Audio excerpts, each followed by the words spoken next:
वैसे तो एक इफेक्टिव कम्युनिकेशन के लिए सामान्यतः दो तरह के एलिमेंट्स होते हैं जो किसी भी कम्युनिकेशन को इफेक्टिव बनाते हैं।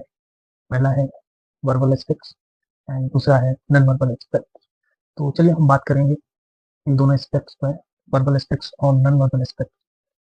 लेकिन खास करके एक पॉइंट है वर्बल एस्पेक्ट्स में, पैरालिंग्विस्टिक के बारे में बात करेंगे। कैसे पैरालिंग्विस्टिक का इस्तेमाल करके हम अपनी कम्युनिकेशन को इफेक्टिव बना सकते हैं और अपनी बातों को अपने श्रोता के पास एक इफेक्टिव वे में भेज सकते हैं, जिससे हमारा कम्युनिकेशन का जो मोटिव है वो पूरा हो सके।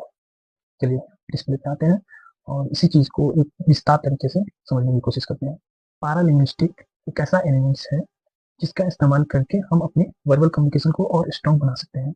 वैसे तो कम्युनिकेशन को स्ट्रॉन्ग बनाने के लिए और इफेक्टिव बनाने के लिए और भी बहुत सारे पॉइंट्स हैं, लेकिन खासकर आज हम बात करेंगे पैरालिंग्विस्टिक के बारे में। तो नेक्स्ट स्लाइड है। पहले हम जान लेते हैं कि एक इफेक्टिव कम्युनिकेशन के लिए दो तरह के एलिमेंट्स की आवश्यकता होती है।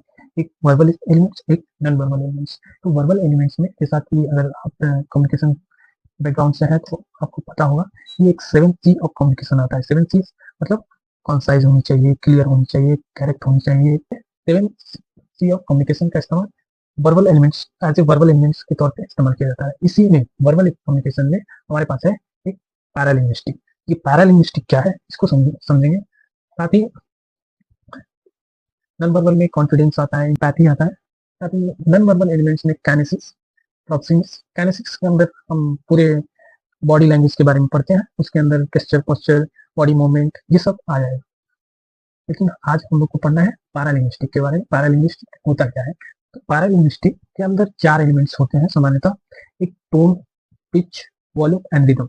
टोन से हमारा क्या तात्पर्य है कि आपका टोन जो है आपके इमोशंस को वो करता है।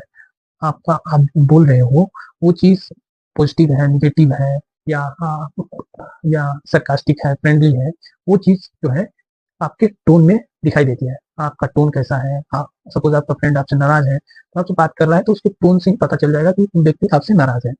और कोई अगर आपसे खुश है तो उसके बोलने की आवाज से ही, उसके टोन से ही आपको पता चल जाएगा कि वो व्यक्ति खुश है आपसे। और दूसरा एलिमेंट है पिच। पिच क्या होता है? पिच जो है एक highness and lowness of your voice. Voice का जो हाई पॉइंट होता है और लो पॉइंट होता है। जब आप जोर से बोलोगे तो जो हाई पॉइंट है वो हाईनेस में चले जाएगा, लो पॉइंट लोनेस में चले जाएगा।